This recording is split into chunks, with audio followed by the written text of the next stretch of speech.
Hey people, it's Saturday morning. Cheers. And the reason why I'm coming back is to celebrate again another turnover in numbers. I just surpassed 33,000 subscribers. I've been on here for I don't know how long, but thank you and cheers. I don't monetize my channel because I don't like having them want to have something to say about my content, and I don't like ads. And they put ads on some of your videos anyway, whether you like it or not. Because YouTube is private. Belongs to someone. Now,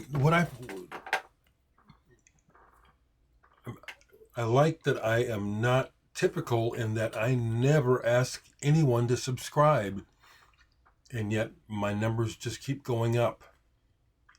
To me, the subscriptions are a token of approval. It's like if someone comes by and sees you, and on that particular day something was said or happened that they liked, and they give you a thumbs up, and that's better than a thumbs down. So thank you for the subscriptions, and I'm glad that the old hippie in me insists on not focusing on the market as much as possible, because it's like I'm aware enough to know that life is much more than just spending money and making money and shopping. To me, that is not the central focus of life, and yet for the main part, that's the biggest game in town. Just a quick comment. I forget things. I want to try to remember a comment I started to make in the last video, and then I lost it.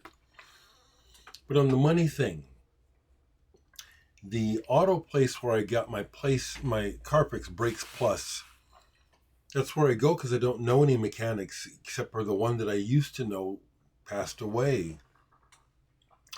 The main guy that runs the place, it looks fucking miserable to me. His whole vibration. I can see where he's making good money all the time, busy.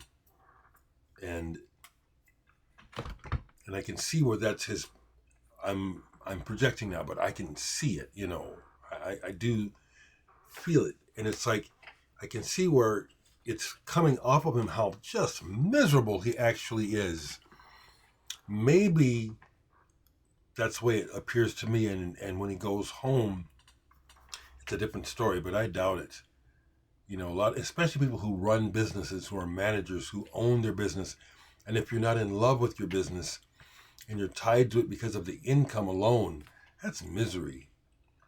So that's why you don't hear me every video trying to hawk CDs. I got CDs to sell you, but I'm not always trying to sell you, because it's like I don't want to always be talking about that and thinking about that. I need the money like everybody else, but if I don't get it and I'm not being thrown out in the street, I'll be all right. I've been homeless a couple times, so I know about that.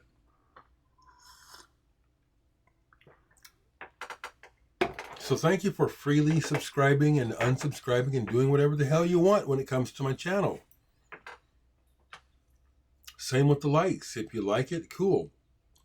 I remember when the likes first happened, and then they added the dislikes. And at first, when it would be green for like and red for dislike, I protested. I psychologically knew that was a bad idea. Red stands for blood. Come on now. Don't act like you don't know. I'm so glad they got rid of that prompt.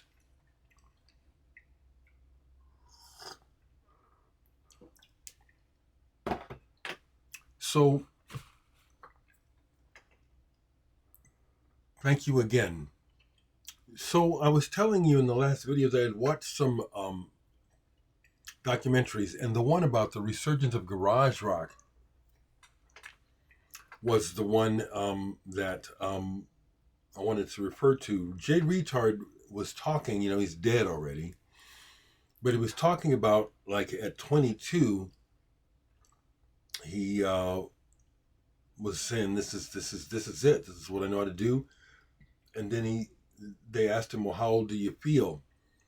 He said, well, I feel like I'm still 15. And he basically, quantified it, which is he quit school at 15, started playing music, kind of like, what happens, like, for example, I'd say to Michael Jackson, he starts performing as a child, and even as an adult, that child is still very much alive. I'm the same way with regard to music, record collecting, and my fascination with it. It still fascinates me and turns me on, just like when I was a kid. Even now, I'm at 68. There'll be times over here where I'll just start playing air drums or air guitar or singing along or just getting excited by what I'm hearing merely because of what I'm hearing. I consider it a blessing that it holds my attention, and I don't need a whole lot of money and fast cars and crazy life to be entertained.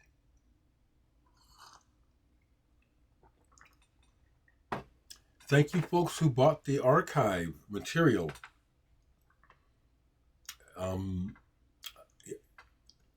I've only had seven sales, but it's like, well, those are the 7 people who basically said, well, we'd like to hear it.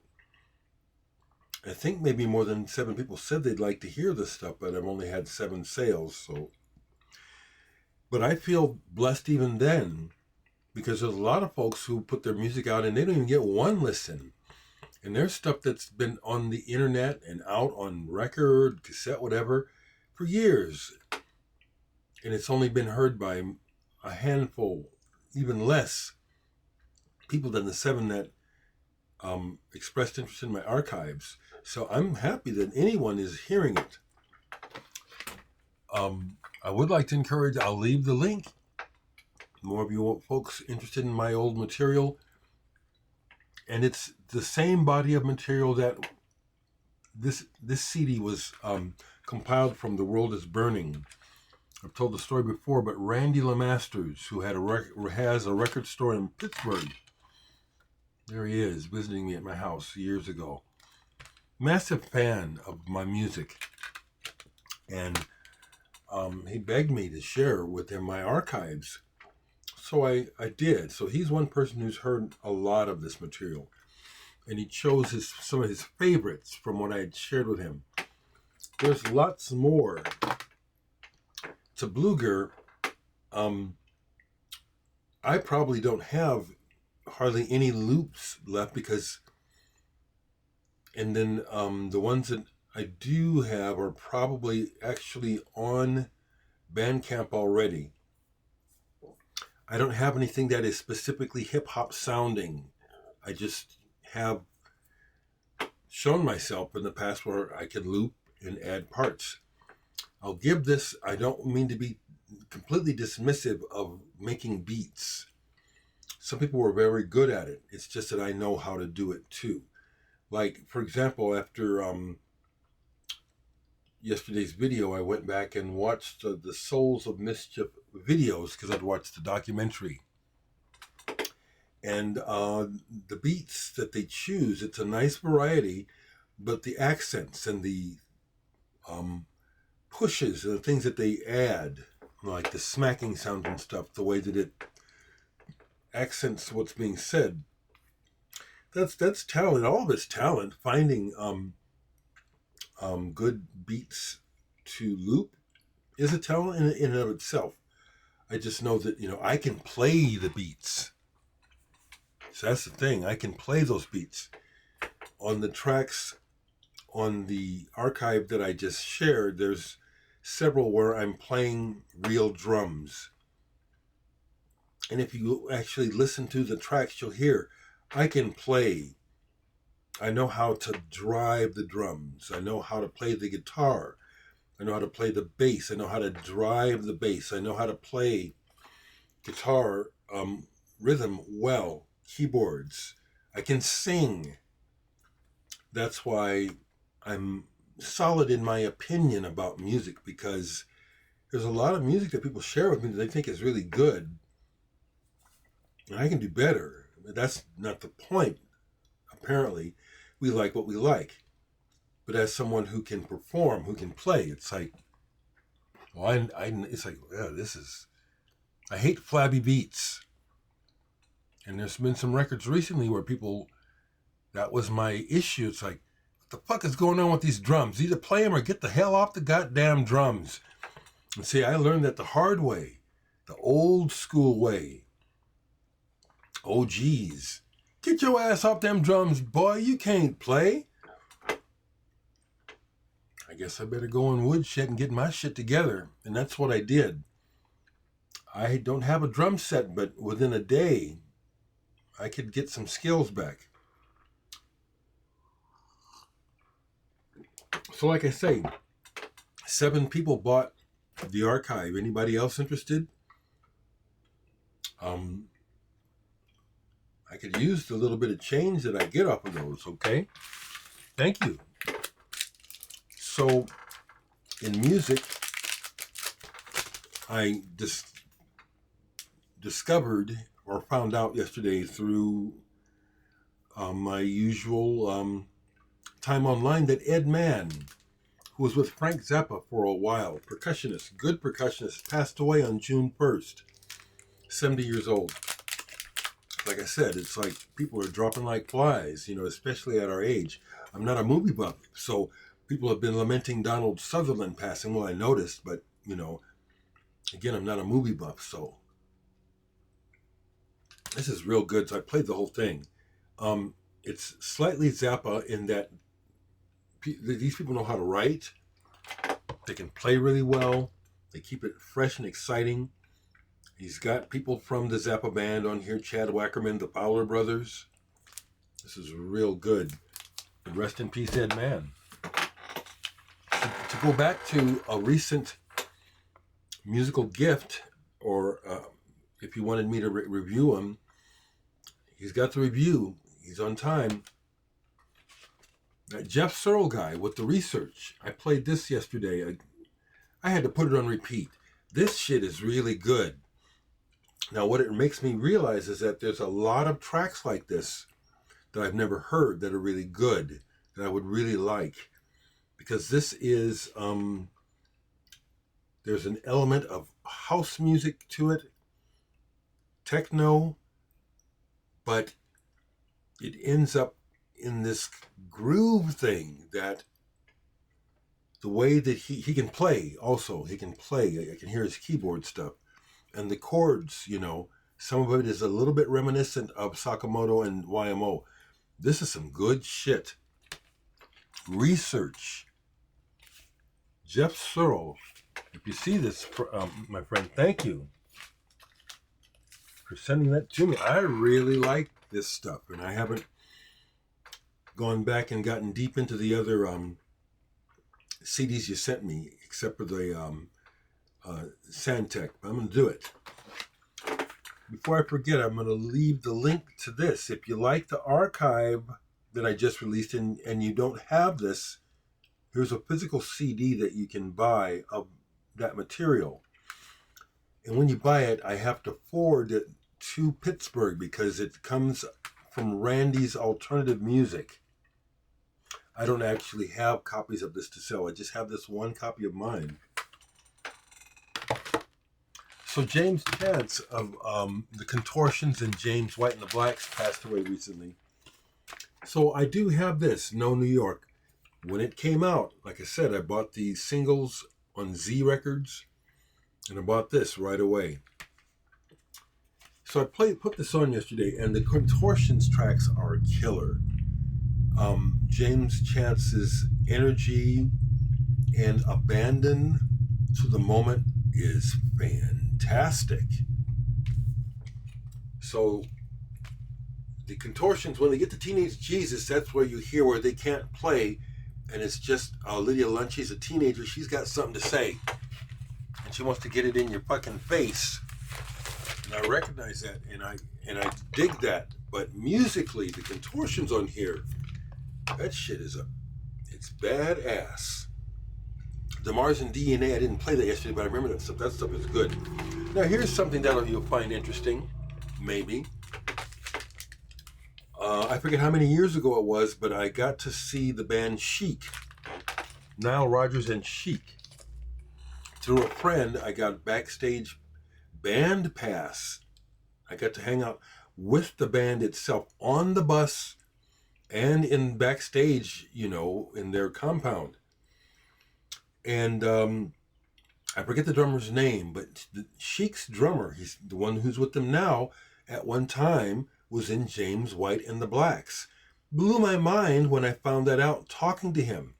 That's what I love about musicians and artists, is talking to people who make music. When you can get together and confab and it's real and people love their art, there's nothing better. And I find this genuineness in all genres of music, including what we call country. Although I will tell you again, especially modern day slick country triggers me. It sounds like CIA funded racist bullshit. Most of it really does. I have regard for the classics. I can only listen to so much.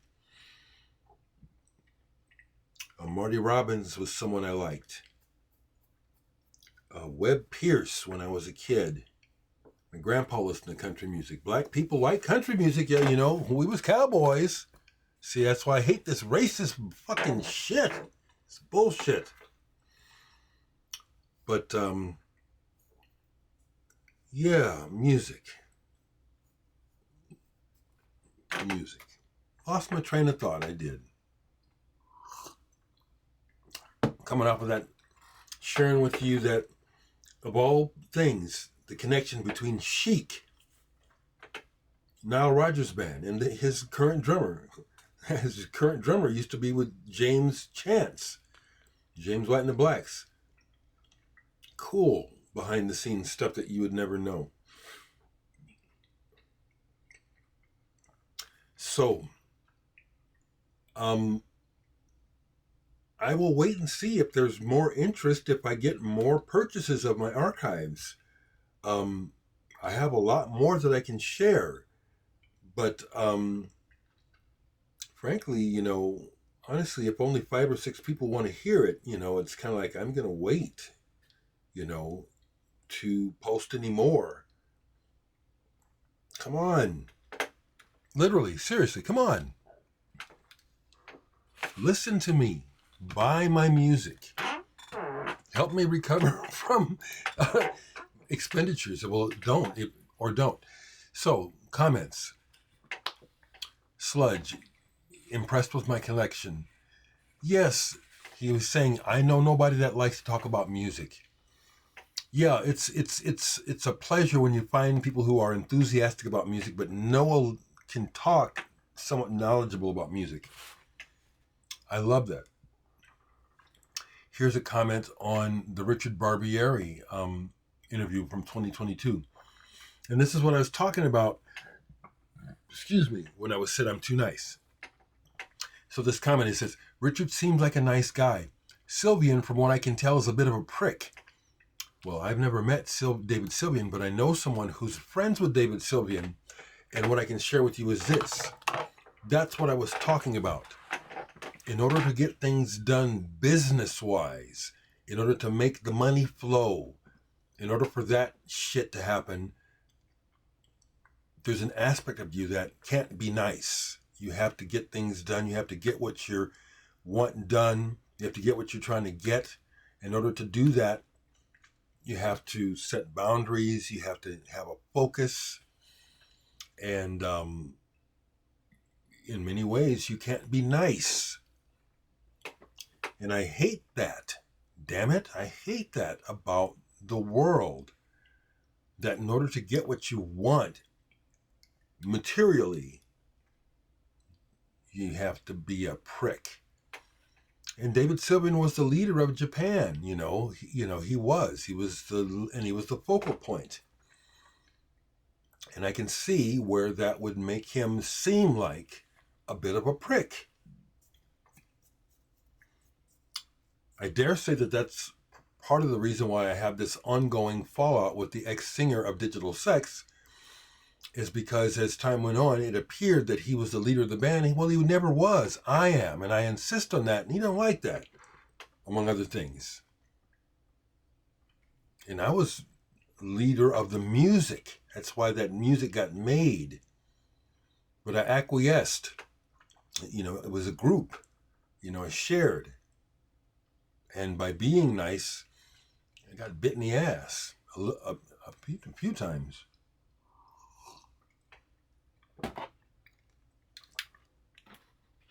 Something else popped into my attention, and so I put this on. Window Liquor by Aphex Twin. Apparently a new release is coming out by Aphex. Aphex is someone who I recognize his pioneering work, but a lot of his music is no fun to listen to. You can hear his brain working, and you wonder, how is he doing this? How is he doing that? Yeah, I watched the video where they were showing where on some of this old stuff he was using software where you paint with sound, not even a keyboard. It made sense. It is like, boy, this is some unusual stuff. And the video for Window Liquor, where it's the dudes in the cars just cussing, trying to pick up some bitches. See, that whole aspect of inner city life and hip-hop life I've never related to. And I've been in it when I was a kid. My sister Stephanie knows. We partied, in the hood, with the red light, with the blue light.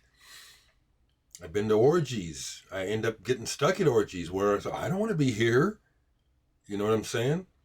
The party just goes buck wild. I've been in those situations, black and white. Okay? That ain't me. I'm a nice person. I ain't gonna fuck you just because I can. I know what that's like. And the one time I did it was like I felt so dirty afterwards. You know what I'm saying? So that's what Joe meant by you're too nice, and I'm proud of it. Okay? The world isn't nice enough. So, I'm going to leave the link for The World is Burning. Both Randy and I could use a sale. And I'll leave the link for the newly uploaded archive release. Buy it. Listen to it. Listen to how I can play. I can sing. I don't want to sing, but I can actually sing good.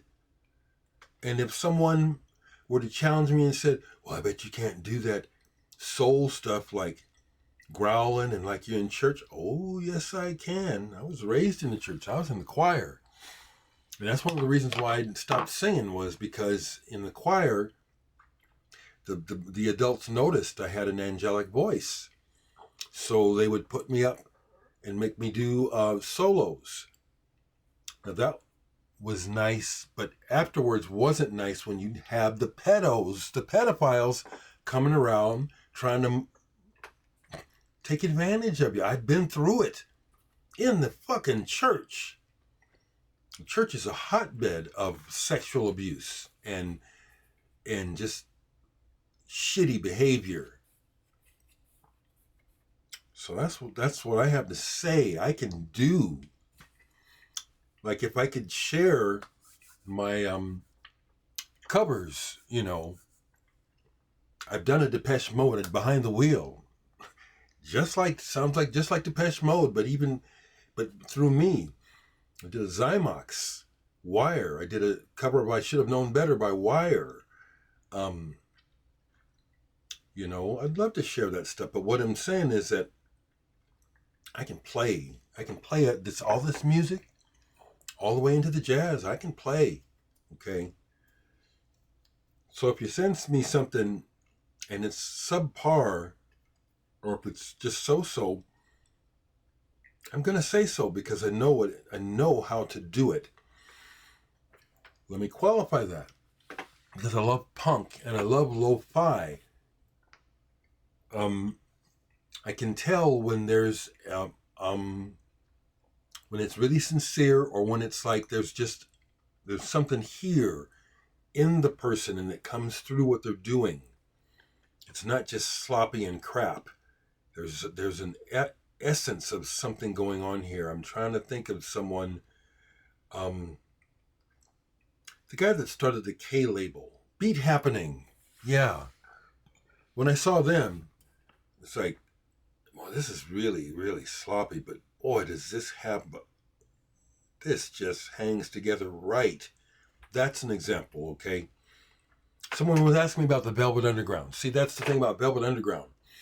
The Velvet Underground, except for John Cale, couldn't play worth a fuck. And that irritated me as a child, so it stayed with me. Do I hear that there was an essence of something going on there? Yes, I hear that. But the other thing that I was aware of from the beginning was the negative energy associated with what was going on behind the scenes with Andy Warhol's whole deal. You know, that comes through the music. You know, it doesn't appeal to me. You know, real dysfunctional doesn't appeal to me. Darkness. I've explored the darkness in music. You know, all the way to White House, Throbbing Gristle, other stuff I can't even remember to tell you. I'm familiar with it, but that's not where I want to dwell, okay? Just sharing, okay? All right, I'm babbling. It's 26 minutes. Thank you again. 33,000 subscribers, and I never ask for one. How about that? But I'm going to ask for this. Buy my music and listen to me, because I know how to do it, okay?